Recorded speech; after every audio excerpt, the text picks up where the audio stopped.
तो गाइस कहानी की शुरुआत में डीमन लॉर्ड अपने 4 एलिट जनरल्स को समन कर रहे होते हैं, जिनमें से पहला होता है गिनो, दूसरा होता है सिल्फी, तीसरा होता है उमानरा, लेकिन चौथा एक इंसान होता है जिसका नाम है डिनोसुके उचिमुरा। अब उचिमुरा के रियल लाइफ में बहुत ज्यादा मेहनत करने के बाद उसे एक जॉब मिलता है, लेकिन जहाँ पर हर किसी का प्रमोशन बहुत ही इजीली हो रहा था, लेकिन उचिमुरा को कोई भाव ही नहीं देता था। और अचानक एक दिन उचिमुरा का ट्रांसफर एक ऐसी जगह पर हो जाता है जिसे कोई भी पसंद नहीं करता है। अब वहाँ पर जाने के बाद उचिमुरा को पता चलता है कि यहाँ पर काम करने के आधे सामान नहीं होते हैं और यहाँ के लोगों का भी काम करने पे कोई भी इंटरेस्ट नहीं होता है। लेकिन इन सब के बाद भी उचिमुरा दिल से अपने काम को करने लगता है और उचिमुरा के इस मेहनत को देख वहाँ के बाकी लोग भी उसके काम में ज्वाइन कर लेते हैं। जिसके बाद फाइनली जब उचिमुरा का काम सही से चल रहा होता है तभी फिर से उसका ट्रांसफर कर दिया जाता है। जिसके बाद उचिमुरा का अब काम करने का कोई मन ही नहीं करता है। लेकिन तभी एक स्कूटी वाली के टक्कर मारने की वजह से उचिमुरा का खेल वहाँ पर खत्म हो जाता है और इसी टाइम पर डीमन लॉर्ड उसे यहाँ पर समन कर लेते हैं। अब यहाँ पर आने के बाद उचिमुरा तो बहुत ही घबरा जाता है और सोचता है कि ये लोग तो बहुत ही खतरनाक लग रहे हैं, पता नहीं अब मेरा क्या ही होगा। लेकिन तभी डीमन लॉर्ड कहते हैं कि मैंने देखा है कि तुम्हारी कंपनी की तरफ से तुम्हें एक ऐसी जगह पर भेज दिया गया था जहाँ का लैंग्वेज तुम्हें आता ही नहीं है, लेकिन इसके बावजूद तुमने बहुत ही मेहनत करके उस कंपनी को सक्सेसफुल बनाया है और इसी चीज को देखकर अब मैं तुम्हें अपनी टीम का एलिट जनरल बनाता हूँ। और अगर हमारा यहाँ का प्लान सक्सेसफुल हो गया तो तुम्हें तुम्हारे वर्ल्ड में एक ऑफिस बना दिया जाएगा जिसके तुम मैनेजर बन जाओगे। लेकिन तभी उचिमुरा याद करने लगता है जब उसके पार्टनर्स कहा करते थे कि वो किसी भी काम का नहीं है, और इसी चीज को याद कर वो कहता है कि मुझे नहीं लगता कि डीमन लॉर्ड की टीम में ज्वाइन होने के लिए मेरे पास कोई भी स्पेशल टैलेंट है, इसलिए मुझे शायद आपकी टीम में ज्वाइन नहीं करना चाहिए। लेकिन तभी डीमन लॉर्ड कहते हैं उन बेकार के लोगों के बातों में मत आओ, वो लोग सिर्फ ये देखते हैं कि तुम उनके सामने क्या काम करते हो, लेकिन मैंने देखा है कि जब तुम्हारे ऊपर कोई नजर ना भी दे रहा हो तब भी तुम कितने मेहनत करते हो, और इसी वजह से मैंने तुम्हें अपना जनरल बनने का ऑफर दिया है और प्लीज इस ऑफर को रिजेक्ट मत करो। लेकिन तभी डीमन लॉर्ड के बाकी जनरल्स कहते हैं कि हम ऑलरेडी बहुत ही पावरफुल हैं और हमें ऐसा नहीं लगता कि हमें आगे बढ़ने के लिए किसी इंसान की सहायता की जरूरत है। जिसे सुनकर डीमन लॉर्ड कहते हैं कि हम उचिमुरा के पावर को जानने के लिए एक छोटा सा टेस्ट कर सकते हैं। जिसे सुनकर उमानरा अपने पावर्स को एक्टिवेट करके उचिमुरा के ऊपर अटैक करने वाली होती है, लेकिन तभी डीमन लॉर्ड आके उसे यहाँ पर रोक लेते हैं और कहते हैं कि इसके अंदर कोई भी सुपर पावर नहीं है क्योंकि ये एक नॉर्मल इंसान है। जिसे सुनकर गिनो में कहता है कि ये लड़ाई डीमंस और डमी ह्यूमंस के बीच होने वाला है, तो मुझे नहीं लगता कि कोई इंसान इन दोनों के बीच में टिक पाएगा। लेकिन डीमन लॉर्ड कहते हैं कि मैंने उचिमुरा को उसके पावर की वजह से नहीं, उसके दिमाग की वजह से यहाँ पर लाया है और अभी हम उसी चीज को टेस्ट करने वाले हैं। जिसके बाद वो बताते हैं कि डीमन लॉर्ड का एरिया छोटा होता जा रहा है, लेकिन अगर हम मिनोटॉरस को हमारी टीम में आने के लिए राजी करवा लेते हैं तो सलामंडर और वेयरवुल्फ्स को मनाना उतना भी मुश्किल नहीं होगा। इसलिए उचिमुरा को मिनोटॉरस को मनाने के लिए भेज दिया जाता है। अब यहाँ से जाते वक्त उचिमुरा सोच रहा होता है कि शायद वो इस काम को नहीं कर पाएगा, लेकिन फिर वो मन में सोचता है कि पहली बार किसी ने उसके ऊपर ट्रस्ट किया है तो उसे इस ट्रस्ट को नहीं तोड़ना चाहिए। लेकिन दरवाजा खुलने के बाद इतने बड़े और खतरनाक डीमन को देखने की वजह से उचिमुरा का हालत तो पतली हो जाता है। जिसे देख कुमांडरा पहले लॉर्ड टायरोस से बात करने के लिए जाता है, लेकिन बात करने के साथ ही वो दोनों आपस में झगड़ने लगते हैं और उमांडरा कहता है कि मुझे तो तुमसे बात करना ही नहीं चाहिए था।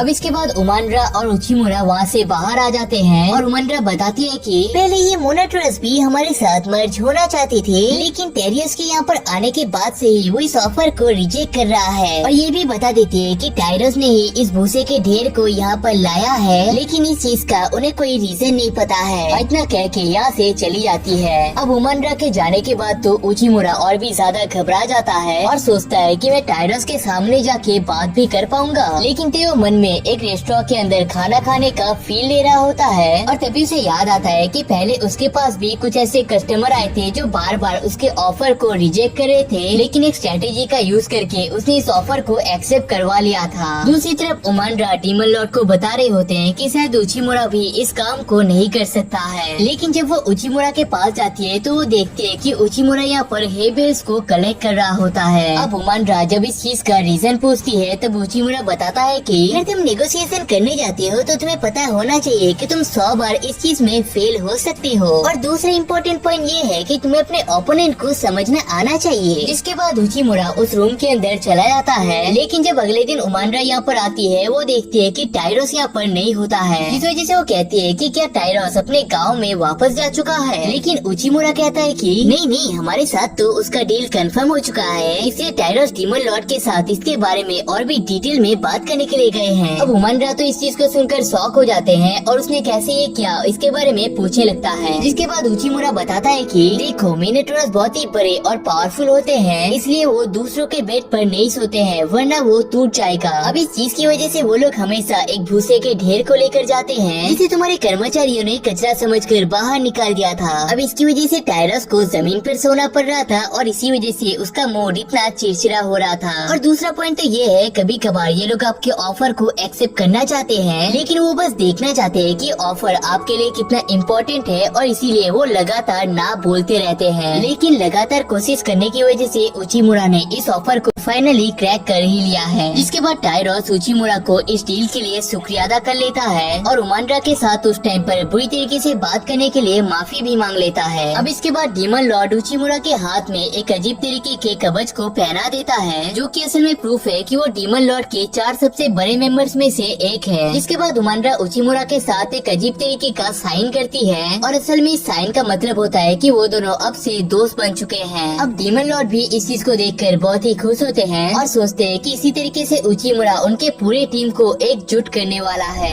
अब इसके बाद उचिमुरा को एक पर्सनल ऑफिस दे दिया जाता है, और वो इस चीज को देखकर शॉक होता है कि इस वर्ल्ड में भी काफी सारे रूल्स मौजूद है। जिसके बाद उचिमुरा बाकी 4 जनरल से भी मिलने का सोचता है, लेकिन सिलपिट के रूम में जाने के बाद उसकी असिस्टेंट ब्लिंडिया बताती है कि सिलपिट इस टाइम पर उसके घर में नहीं होता है। और तभी यहाँ पर उमानरा भी पहुँच जाती है और बताते है कि अरे तुम्हें तो डीमन लॉर्ड बहुत टाइम से ढूंढ रहे हैं, चलो उनसे बात कर लेते हैं। इसके बाद डीमन लॉर्ड बताते हैं कि हमारे पड़ोसी राज्य में काफी सारे ऑक्स रहते हैं, जो कि बहुत ही पावरफुल होते हैं, और उनका मिलिट्री सिस्टम तो टॉप लेवल का होता है, इसलिए हम उन्हें अपने टीम में लेना चाहते हैं। लेकिन उचिमुरा ध्यान से, वो डमी ह्यूमंस हमें पसंद नहीं करते हैं, इसलिए वो हमारे खिलाफ भी जा सकते हैं। और तभी उमानरा भी कहती है कि चिंता मत करो उचिमुरा, मैं इस काम में तुम्हारी मदद करने वाली हूँ। जिसके बाद उचिमुरा बताता है कि मुझे डीमन लॉर्ड के 4 जनरल से ही अच्छी तरीके से बात करना है, इसलिए मैं अब गिनो में से मिलने के लिए जाऊंगा। लेकिन तभी उमानरा बताती है कि उसे कुछ ट्रैवल के काम को देखना है, इसलिए वो उसके साथ इस टाइम पर नहीं जा सकती है। जिसके बाद हम देखते हैं कि गिनोमिया सारे डमी ह्यूमंस को अच्छे तरीके से ट्रेन कर रही होती है। जिसके बाद गिनोमिया उचिमुरा से पूछता है कि क्या तुम्हें मुझसे कुछ चाहिए, जिस पर उचिमुरा कहता है कि मैं तो सिर्फ ऑक्स के बारे में कुछ डिटेल्स को जानने के लिए आया था। जिस पर गिनोमिया बताती है कि ये ऑक्स बहुत ही पावरफुल और स्मार्ट होते हैं, तो इनसे बहुत ही ढंग से डील करना। लेकिन तभी उमानरा आकर गिनोमिया से झगड़ा करने लगती है, और हमें पता चलता है कि इन दोनों का एक दूसरे से अच्छे तरीके से नहीं बनती है। अब ऑक्स के कैसल में जाने के बाद वहाँ के गार्ड्स उन्हें रोक देते हैं और कहते हैं कि हमारे लीडर पेट्रा के परमिशन के बगैर आप इसके अंदर नहीं जा सकते। अब इसे सुनकर उमानरा तो बहुत ही गुस्सा हो जाती है, लेकिन उचिमुरा समझ जाता है कि यहाँ पर असल में उनका टेस्ट चल रहा है कि वो लोग कितनी देर तक शांत रह सकते हैं। जिसके बाद पेट्रियार्क की बेटी आकर उन्हें पेट्रियार्क के पास ले जाने लगती है, लेकिन जब उमानरा अपने प्लान्स को उन्हें समझाने की कोशिश कर रही होती है, तब पेट्रियार्क बहुत ही गुस्सा हो जाते हैं और कहते हैं कि मेरे परमिशन के बगैर मेरे सामने तुम्हारी बात करने की हिम्मत कैसे हुई। मुझे पता है कि तुम लोग असल में मेरे टीम में ज्वाइन करना चाहते हो, लेकिन इसके लिए सबसे पहले तुम्हें अपने डीमन लॉर्ड के सर को काट के यहाँ पर लाना पड़ेगा। अब इसे सुनकर उमानरा तो बहुत ही गुस्सा हो जाती है, लेकिन उचिमुरा उसके गुस्से को कंट्रोल कर रहा होता है। इसके बाद उचिमुरा कहता है कि आपके इस प्लान के बारे में सुनकर हमें तो बहुत ही अच्छा लगा, लेकिन इसके बारे में हम फ्यूचर में और बात करने वाले हैं। अब बाहर आने के बाद तो उमानरा बहुत ही गुस्से में होती है और कहती है कि उसका हिम्मत कैसे हुआ हमसे ऐसी बात करने का। जिसके बाद उचिमुरा बताता है कि मैं भी तुम्हारी तरह बहुत ज्यादा गुस्से में हूँ, लेकिन हमें इस तरीके से रिएक्ट नहीं करना चाहिए, क्योंकि अगर तुम गुस्से में आकर कुछ कर देते हो तो ये पेट्रियार्क के पास बहाना हो जाएगा हमारे ऊपर अटैक करने का। और देख के ऐसा लगता नहीं है कि उसके हमारे साथ डील करने का कोई भी इरादा है, तो फालतू में फोर्स करने से अच्छा हमें इस प्लान को कैंसिल ही कर देना चाहिए। लेकिन तभी यहाँ पर पेट्रियार्क की बेटी ORL पहुँच जाती है और बताने लगती है कि पहले उनके पास बहुत ज्यादा पैसा हुआ करता था और वो आसपास के राज्य को भी सपोर्ट किया करते थे, लेकिन अभी उनके पास पैसों की कमी हो चुकी है और उनके राज्य में कई सारे ऐसे भी लोग हैं जिनको खाना तक नहीं मिल रहा है। इस पर उचिमुरा कहता है कि मैंने तो ये चीज पहले ही फील कर लिया था, क्योंकि डीमन लॉर्ड के कैसल में कोई भी उजाला नहीं था और बाहर गार्ड्स का हालत भी बहुत ही खराब हो रहा सका था। और ऐसा तब होता है जब कोई बड़ा कंपनी अपने टॉप के पोजीशन को छोड़ देता है। बेसिकली कंपनी को आगे ले जाने का काम उसके लीडर का होता है, और जब लीडर डाउन पड़ जाता है उनकी टीम का हालत ऐसा ही हो जाता है। इस पर ओआरएल कहती है कि तुम बिल्कुल सही कह रहे हो, मेरे फादर स्ट्रॉन्ग बनने का नाटक तो कर रहे हैं, लेकिन सच्चाई तो ये है कि वो बहुत बड़ी बीमारी में फंस चुके हैं, और अगर कल को जाके उन्हें कुछ हो गया तो ये पूरा किंगडम तबाह हो जाएगा। जिस पर उचिमुरा कहता है कि मुझे पता है कि तुम डीमन लॉर्ड के टीम में ज्वाइन होना चाहते हो, लेकिन याद रखना तुम्हें कभी भी अंदर के डिटेल्स को बाहर नहीं आने देना है, और खासकर तुम्हारा लीडर बीमार है ऐसी बातें तो बाहर नहीं आनी चाहिए। इस पर ओआरएल कहती है कि मैं लोगों को देखकर ही समझ जाती हूँ कि उनका इरादा क्या है, और तुम्हें देखकर ऐसा बिल्कुल नहीं लगता कि तुम्हारा कुछ बुरा करने का इरादा है। जिसके बाद वो उचिमुरा को उससे शादी करने के लिए कहती है, और कहती है कि अगर तुम मुझसे शादी कर लेते हो तो ऑक्स के पूरे टीम का कंट्रोल तुम्हारे हाथ में चला जाएगा, और मुझे पता है कि तुम डीमन लॉर्ड के साथ हमें ज्वाइन करवा के हमारा भला ही करने वाले हो। लेकिन तभी उमांडा कहती है कि हमें सोचने के लिए थोड़ा सा टाइम चाहिए। जिसके बाद उचिमुरा अपने ऑफिस में सोचता है कि मैं पेट्रियार्क और उसके बेटी दोनों की ऑफर को एक्सेप्ट नहीं कर सकता। जिसके बाद वो फिर से अपने उसी रेस्टोरेंट के बारे में इमेजिन करने लगता है, लेकिन इस बार उसकी मदद करने के लिए उमांडा भी यहाँ पर आई हुई होती है। जिसके बाद उचिमुरा सोचता है कि किंग के लिए सबसे इम्पोर्टेंट क्या हो सकता है, और उसे सोचने के साथ ही उसे पता चल जाता है कि अब उसे क्या करना है, और इस चीज के लिए वो उमांडा को भी अपने साथ ले जाने लगता है, और बताता है कि जब मैं अपने वर्ल्ड में एक बड़े कंपनी को एक सामान बेचने के लिए गया था, उन्होंने पहले हमारे प्रोडक्ट को लेने से मना कर दिया था, लेकिन जब मैंने आसपास के सारे दुकानों में उस प्रोडक्ट को फैला दिया था तब वो बड़ा कंपनी भी इस सामान को लेने में मजबूर हो गया था। जिस पर उमांडा पूछती है कि ऑक्स के आसपास के लोग हमारी टीम में ज्वाइन क्यों होना चाहेंगे। उचिमुरा बताता है कि पहले ऑक्स के आसपास के लोग ऑक्स से खाना लिया करते थे, लेकिन अब क्योंकि ऑक्स के पास पैसों की कमी हो चुकी है तो अब वो इस काम को नहीं कर पा रहे हैं, और इसी चीज का हम लोग फायदा उठाने वाले हैं। जिसके कुछ हफ्ते बाद ही पेट्रियार्क उन्हें अपने किंगडम में बुला लेता है, और कहता है कि ऑक्स के आसपास के सारे लोग तुम्हारी टीम में क्यों ज्वाइन कर रहे हैं। जिस पर उचिमुरा बताता है कि आसपास के लोगों को खाने की बहुत ही कमी हो रही है, और इसी चीज को सॉल्व करने के लिए वो लोग डीमन किंग के टीम में ज्वाइन हो रहे हैं। जिस पर पेट्रियार्क कहता है कि बेकार की बातें मत करो, हम इतने टाइम से उन्हें खाना पानी दे रहे थे, लेकिन 2 दिन हमारा खराब टाइम क्या आ गया, वो लोग हमारे खिलाफ चले गए। अब इन सारी बातों को सुनकर उचिमुरा तो बहुत ही खुश होता है, क्योंकि गुस्से में अक्सर लोग गलत कदम ले लेते हैं। और तभी उचिमुरा बताता है कि इस काम में आपके बहुत ही करीबी आदमी ने हमारी मदद की है, और ये और कोई नहीं बल्कि ओआरएल होता है। जिस पर पेट्रियार्क कहता है कि तुमने ऐसा क्यों किया ओआरएल। जिस पर ओआरएल बताती है कि मुझे पता है कि आप इस दुनिया के सबसे पावरफुल आदमी थे, लेकिन आप अभी बूढ़े हो चुके हो और आपका प्राइम टाइम जा चुका है, इसलिए अच्छा यही होगा कि हम डीमन किंग के टीम के साथ ज्वाइन कर ले। लेकिन तभी उचिमुरा सोचता है कि पेट्रियार्क के लिए उसकी इज्जत बहुत ही बड़ी बात है, इसलिए वो डीमन किंग के साथ ज्वाइन करने की जगह उनका पार्टनर बनने का ऑफर देता है। अब इन दोनों चीजों में कोई फर्क तो नहीं है, लेकिन पार्टनर बनना बहुत ही इज्जत की बात होती है। जिसे सुनकर पेट्रियार्क कहते हैं कि वो इसके बारे में सोचने वाले हैं। जिसे सुनकर उचिमुरा और उमांडा यहाँ से चले जाते हैं। लेकिन तभी पेट्रियार्क मन में सोचता है कि पहली बार मेरी बेटी ने कुछ डिसीजन लिया है तो मुझे उसके डिसीजन की इज्जत करनी चाहिए। अब इसके कुछ दिनों बाद उचिमुरा बहुत ही परेशान होता है, क्योंकि डीमन लॉर्ड ने उसे अपना पार्टनर चुनने के लिए कहा है। और तभी उचिमुरा यहाँ पर पहुँच जाती है और बताती है कि ऑक्स हमारा पार्टनर बनने के लिए राजी हो चुके हैं। और तभी उचिमुरा उमांडा से पूछ लेता है कि क्या तुम मेरा पार्टनर बनना चाहोगे। और तभी उमांडा कहती है कि हम दोनों तो कुछ दिन पहले ही मिले हैं और इतनी जल्दी तुम मुझे अपना पार्टनर भी बनाना चाहते हो। लेकिन तभी यहाँ पर ओआरएल भी पहुँच जाती है और उचिमुरा का शुक्रिया अदा करने लगती है और कहती है कि अगर तुम ना होती तो हमारी टीम का पता नहीं क्या हो जाता, और इसी खुशी में मैं तुम्हारे किसी भी विश को पूरा करने वाली हूँ। जिसे सुनकर उचिमुरा कहता है कि क्या तुम मेरे टीम का पार्टनर बनना चाहोगे। जिसे सुनकर ओआरएल तुरंत ही इस ऑफर को एक्सेप्ट कर लेती है। लेकिन इसे देख उमांडा बहुत ही गुस्सा हो जाती है और कहती है कि तुम मेरे दुश्मन हो उचिमुरा, इसलिए मैं तुम्हारी टीम में ज्वाइन नहीं करने वाली हूँ।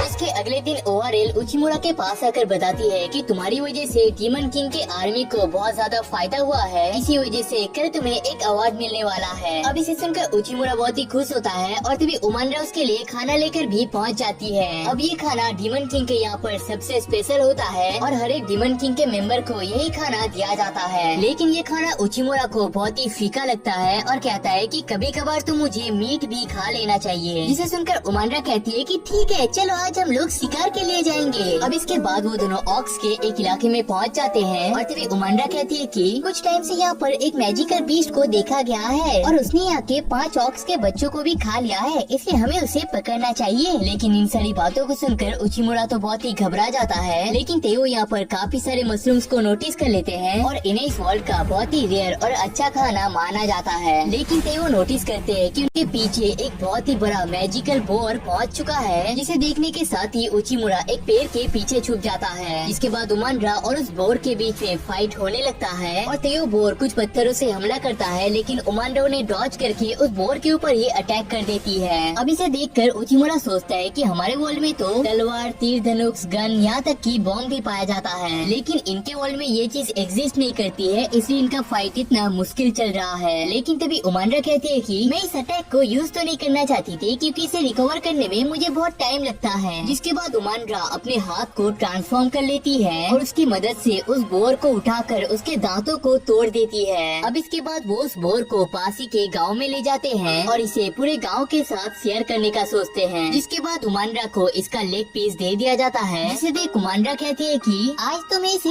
अच्छे से रोस्ट करूंगी। जिस पर उचिमुरा कहता है कि मुझे नहीं पता था कि तुम खाना भी बना सकती हो। जिस पर उमानरा कहती है कि मैं जितनी अच्छी लड़ाई करती हूँ उतनी अच्छी खाना भी बनाती हूँ। जिसके बाद वो उस लेग पीस को सीधा जला देती है और इसे उचिमुरा को खाने के लिए कहती है। लेकिन उचिमुरा को इसे खाने का बिल्कुल भी मन नहीं होता है और कहता है कि इसमें तेल, पानी, नमक कुछ भी नहीं मिलाया गया है, इसे कोई कैसे खा सकता है। जिसके बाद उचिमुरा खुद ही खाना बनाने का डिसाइड करता है और उसे पता चलता है कि यहाँ पर एक ओवन भी मौजूद है, लेकिन नमक बहुत ही कम होता है। जिसके बाद हम मशरूम का एक सूप बना लेते हैं और चिकन को धोकर उसे रोस्ट कर लेते हैं। अब ये खाना यहाँ के लोगों को बहुत ही पसंद आता है और उमानरा ने तो अपने पूरे लाइफ में ऐसा खाना कभी नहीं खाया होता है। जिसके बाद सब लोग उचिमुरा से इसका रेसिपी पूछने लगते हैं, जिस पर उचिमुरा बता देता है कि मैंने तो बस चिकन और मशरूम को मिलाकर एक सूप बनाया है और फ्राई करते टाइम चिकन को आग से थोड़ा सा दूर रखा है ताकि वो जल न जाए, और हाँ उससे पहले उसे अच्छे तरीके से धो भी लेना है ताकि उसके अंदर कोई भी बैक्टीरिया ना रह जाए। जिसे देख उमानरा कहती है कि तुम्हें अपनी सीक्रेट को ऐसे लोगों को नहीं बताना चाहिए। जिस पर उचिमुरा कहता है कि इन्हें आज नहीं तो कल इन सब के बारे में पता चल ही जाएगा और इन्हें बस रेसिपी के बारे में ज्यादा पता नहीं है, क्योंकि इन्होंने अपने लाइफ में ज्यादा मीट ही नहीं खाए हैं। जिसके बाद रात में उमानरा अपने पावर्स का यूज करके सूरज के जैसे एक लाइट को बना लेती है, जिसे देखकर उचिमुरा सोचता है कि डमी ह्यूमंस मैजिक का यूज नहीं कर सकते हैं, इसी वजह से वो लोग इतना ट्रेनिंग करते हैं। जिसके बाद वो पूछता है कि सेल्फ हीड एक डमी ह्यूमन है या फिर एक डीमन है। अब उमानरा को इसका आंसर तो पता नहीं होता है, लेकिन उसे लगता है कि शायद सेल्फ हीड एक डीमन होगा। अब इसके बाद यहाँ से जाते टाइम उचिमुरा उमानरा से कहता है कि पता है फाइट के दौरान मैं नोटिस कर पा रहा था कि तुम थोड़ा सा कमजोर पड़ गए थे, तो इस चीज को संभालने के लिए तुम हमेशा अपने साथ किसी वेपन को रख सकते हो और अपने आप को प्रोटेक्ट करने के लिए तुम्हें शील्ड भी पहनना चाहिए। अब इसे सुनकर किसी रीजन के चलते उमानरा बहुत ही गुस्सा हो जाती है और कहती है कि शायद तुम सही कह रहे हो, लेकिन ये चीज मेरे लिए एक इंसल्ट की तरह है, और इतना कहकर यहाँ से चली जाती है। अब इसे सुनने के बाद उचिमुरा बहुत तेजी से इस जंगल से भागने लगता है और कहता है कि इस जंगल में तो बहुत ही खतरनाक जानवर रहते हैं, पता नहीं अब मेरा क्या होगा। अब अगले दिन डीमन लॉर्ड कहते हैं कि मुझे पता चला है कि उमानरा कल रात को ही कैसल में वापस आ गई थी, लेकिन तुम आज सुबह यहाँ पर लौटे हो, तो इस चीज का रीजन क्या है। इस पर उचिमुरा कहता है कि ये सारी मेरी गलती है और आपको मुझे अपनी टीम से निकाल देना चाहिए। लेकिन डीमन लॉर्ड कहते हैं कि बेकार की बातें बंद करो, तुम्हें अपने और उमानरा के बीच के प्रॉब्लम को सॉल्व कर देना है और इससे तुम्हें इस वर्ल्ड के नियम के बारे में और भी काफी सारी चीजें पता चल जाएगा। जिसके बाद रास्ते में बैठकर उचिमुरा सोच रहा होता है कि इस वर्ल्ड में डीमन और डमी ह्यूमन रहते हैं, और पहले उचिमुरा को ऐसा लगता था कि डीमन थोड़े से स्मार्ट होते हैं और डमी ह्यूमन थोड़े से जंगली टाइप के होते हैं। लेकिन यहाँ पर ये केस पूरा ही ऑपोजिट होता है। जैसे उमानरा को ही देख लो, वो हमेशा जंगली जानवरों की तरह कम कपड़े पहनना ही पसंद करती है, जबकि डमी ह्यूमन हमेशा अपने आप को पूरी तरीके से ढक कर रखते हैं। लेकिन तभी उसे याद आता है कि उमानरा ने कहा था कि डमी ह्यूमंस मैजिक का यूज नहीं कर सकते हैं, जिस वजह से उचिमुरा यहाँ के बुक में मैजिक के बारे में पढ़ने लगता है। जिसके बाद उसे पता चलता है कि जो डीमन बहुत ज्यादा ट्रेनिंग करता है उसके मसल्स तो बढ़ते ही है और साथ ही में उसके मैजिक करने का पावर भी बढ़ जाता है, और इसीलिए डीमंस कम कपड़े पहनते हैं ताकि लोगों को उनका शरीर देख के ही उनके मैजिक का पता चल जाए। और तभी उचिमुरा को याद आता है कि उसने उमानरा को शील्ड पहनने के लिए कहा था, जिससे लोगों को उसका शरीर देखने में प्रॉब्लम होता, जिसे सोचकर वो समझ जाता है कि उसने यहाँ पर कितनी बड़ी गलती कर दी है और इस चीज को सॉल्व करने का डिसाइड करता है। दूसरी तरफ हम देखते हैं कि उमानरा ओआरएल के सामने बहुत ही बुरी तरीके से रो रही होती है और कहती है कि उचिमुरा ने कहा है कि उसको मेरा शरीर पसंद नहीं है। अब सारी बातों को सुनने के बाद ओआरएल कहती है कि देखो उचिमुरा एक अलग वर्ल्ड से आता है और उसके वर्ल्ड में कुछ अलग रूल्स चलते हैं, तो उसके वर्ल्ड के रूल के हिसाब से शायद कम कपड़े पहनना गलत चीज होगा। जिस पर उमांडा कहती है कि मैंने तो अपने सारे प्राइवेट जगहों को छुपा कर रखा है। लेकिन तभी ओआरएल कहती है कि जब मैंने उचिमुरा के साथ पहले काम करना स्टार्ट किया था तब उन्होंने मुझसे कहा था कि मैं किसी भी तरीके से काम को कर सकती हूँ और अगर मुझसे कुछ गलती भी हो जाती है तो इसका जिम्मेदारी वो खुद ले लेंगे। अब देखो ऐसा हमारे वर्ल्ड में तो नॉर्मली नहीं होता है लेकिन उनके वर्ल्ड में शायद ये चीज नॉर्मल होगा।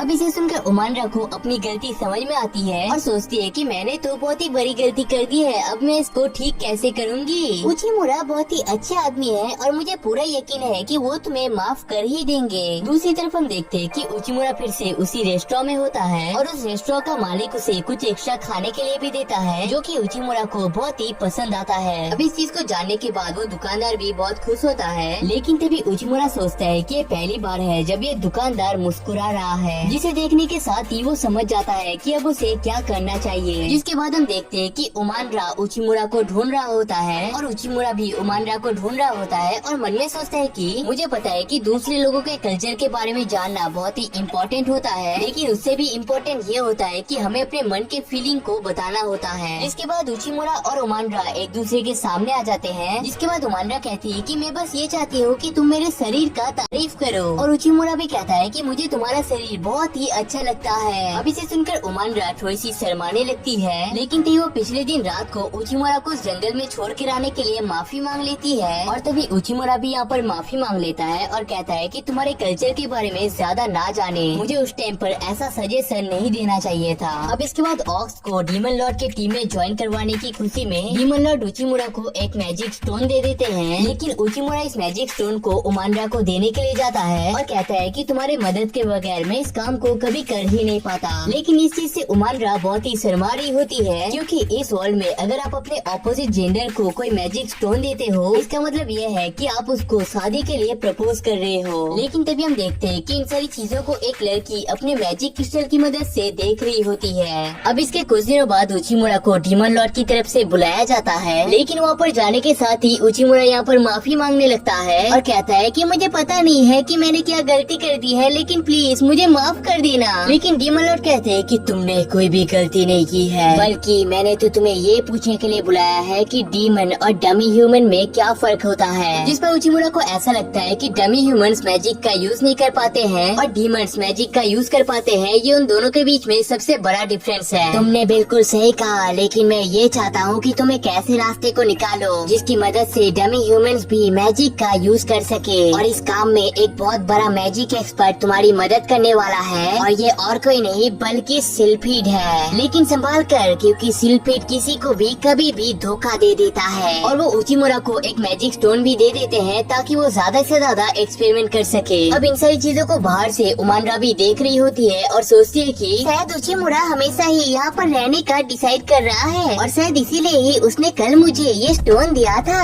अब इसके बाद हमें पता चलता है कि मैजिक स्टोन के अंदर मैजिक को कॉम्प्रेस करके रखा जाता है और अगर इसका ओनर चाहे तो काफी सारी चीजों में इसका यूज कर सकता है। और तभी उचिमुरा ओआरएल से पूछ लेता है कि क्या डमी ह्यूमंस भी मैजिक स्टोन का यूज कर सकते हैं। ओआरएल बताती है कि डमी ह्यूमंस भी मैजिक स्टोन का यूज तो कर सकते हैं, लेकिन इसके लिए उन्हें काफी ज्यादा ट्रेनिंग करना पड़ता है। अब इसके बाद उचिमुरा सिल्फीड से इसके बारे में डिटेल में बात करने के लिए जाता है, लेकिन इस बार भी यहाँ पर सिल्फीड का असिस्टेंट बेलिंडा होती है और कहती है कि सिल्फीड इस टाइम पर यहाँ पर मौजूद नहीं है। लेकिन उचिमुरा कहता है कि ऐसा कैसे हो सकता है, मेरे साथ उसका एक मीटिंग फिक्स हो रखा था इस टाइम पर। लेकिन बेलिंडा कहता है कि मैं इस बारे में कुछ भी नहीं कर सकता, जिसे सुनकर उचिमुरा कहता है कि तुम तो उसके असिस्टेंट हो ना, तो तुम्हें भी उसके बारे में काफी सारी चीजें पता हो सकती है, तो मैं बाकी सब बात तुमसे ही कर लूंगा। अब इन सारी चीजों को उमांडा भी देख लेती है और मन में सोचती है कि उचिमुरा मेरे अलावा किसी और लड़की के घर में क्यों जा रहा है। लेकिन अंदर जाने के बाद उचिमुरा सिल्फीड के असिस्टेंट से कहता है कि तुम ही असल में सिल्फीड हो ना, जिस पर बेलिंडा कहता है कि तुम्हें ऐसा क्यों लगता है। उचिमुरा कहता है कि इसके पीछे 3 रीजंस है। नंबर 3, डीमन लॉर्ड ने मुझे पहले कह दिया था कि तुम्हें काम करना पसंद नहीं है, इसलिए तुम किसी और बनने का नाटक कर सकते हो। नंबर 2, मैंने डीमन लॉर्ड की आर्मी के लिस्ट को देख रखा है, लेकिन वहाँ पर बेलिंडा नाम की कोई भी औरत नहीं है। और नंबर 1, तुमने यहाँ पर ग्लासेस पहन रखे हैं, लेकिन डीमंस बहुत ही पावरफुल होते हैं और उन्हें चश्मे की कोई जरूरत ही नहीं होती है, मतलब तुमने इस चश्मे को सिर्फ फैशन के लिए पहन रखा है। जिसके बाद वो असिस्टेंट मान लेती है कि वही असल में सिल्फीड है। लेकिन जब उचिमुरा उससे मैजिक स्टोन के बारे में पूछने लगता है, तब सिल्फीड कहती है कि मैं तुम्हारी कोई भी मदद नहीं करने वाली। अरे लेकिन ये तो डीमन लॉर्ड का ऑर्डर है। अरे ज्यादा पका मत बच्चे, मैंने ऑलरेडी इस चीज को बना कर रखा है। जिसके बाद वो उचिमुरा को इस स्टोन को दिखा देता है और कहता है कि बहुत सालों के मेहनत के बाद उसने फाइनली इस डिवाइस को बना लिया है, जिसकी मदद से कोई डमी ह्यूमन भी मैजिक पावर का यूज कर सकता है। जिसे सुनकर उचिमुरा कहता है कि अगर ये डिवाइस ऑलरेडी हमारे पास है तो हमें तो ऐसे और भी कई सारे बना लेने चाहिए। जिस पर सिल्फीड कहती है कि तुम्हारे सपने में बच्चे, क्योंकि ऐसा से पेग बनाने में ही 10 करोड़ गोल्ड का खर्चा आता है। अब इसे सुनकर उचिमुरा समझ जाता है कि ये बात डीमन लॉर्ड को ऑलरेडी पता है और डीमन लॉर्ड भी असल में ये चाहता है कि उचिमुरा किसी तरीके से इसके दाम को कम कर सके। लेकिन तभी उचिमुरा को याद आता है कि इस मशीन को बनाने के लिए काफी सारे मैजिक स्टोन का यूज किया गया है ताकि इससे हर तरीके के मैजिक को यूज किया जा सके। और तभी उचिमुरा सोचता है कि जैसे मोबाइल में अलग अलग ऐप्स होते हैं अलग अलग काम को करने के लिए, तो कैसा होगा अगर एक डिवाइस को बनाया जाए जिससे सिर्फ एक तरीके के मैजिक को ही यूज किया जा सकता है। जिस पर सिल्फीड कहते हैं कि तुम बहुत ही सही बात कर रहे हो, अगर ऐसा किया जाए तो इसका प्राइस बहुत ही कम हो सकता है। जिसके बाद उचिमुरा अपने मैजिक स्टोन को दे देता है और कहता है कि पहला टेस्ट हम इससे कर सकते हैं क्या? जिस पर सिल्फीड कहती है कर तो सकते हैं, लेकिन इसके लिए मुझे किसी हेल्पर की जरूरत है, तो चलो तुम भी मेरे साथ सारी रात जाग के काम करने वाले हो। लेकिन उनके घर के बाहर उमनरा उनके घर के दरवाजे को खटखटा रही होती है और कहती है कि तुम दोनों क्या कर रहे हो अंदर, मुझे आने क्यों नहीं देते, तुम्हें मेरी आवाज सुनाई भी दे रही है। दूसरी तरफ सारी रात की मेहनत के बाद रोजे मारियन नाम का ये डिवाइस बन जाता है जो कि सिर्फ एक तरीके के मैजिक को ही बना सकता है। लेकिन सारी रात जागने की वजह से उचिमुरा का तबीयत खराब हो जाता है और वो अपने रूम की तरफ जाने लगता है। लेकिन तभी उमनरा दरवाजे को खोल के यहाँ पर पहुँच जाती है, लेकिन देखते है कि यहाँ पर कोई भी लड़की नहीं होती है, बस सिल्फीड और उचिमुरा ही होता है। लेकिन तभी यहाँ पर लिलिम और ओआरएल पहुँच जाते हैं और बताते हैं कि एसियोडो नाम के कुछ बर्ड्स आसपास के छोटे मोटे गांव में अटैक कर रहे हैं। जिसे सुनकर सिल्फीड सोचती है कि ये तो सबसे बढ़िया टाइम है हमारे नए एक्सपेरिमेंट को ट्राई करने का। और तभी उमनरा को लीडर के तौर पे यहाँ से ले जाया जाता है क्योंकि वो सबसे ज्यादा पावरफुल है। अब इसके बाद उचिमुरा और सिल्फीड अपने नए एक्सपेरिमेंट को ट्राई करने के लिए एक खुले मैदान में पहुँच जाते हैं। जिसके बाद सिल्फीड इस फायर मैजिक के स्टोन को उचिमुरा को दे देता है। लेकिन तभी वो देखते हैं कि यहाँ पर कुछ छोटे बच्चे भी होते हैं, इसलिए वो उन्हें दूर जाने के लिए कहते हैं। तुम्हें ऐसा मानना है कि ये तुम्हारे शरीर का ही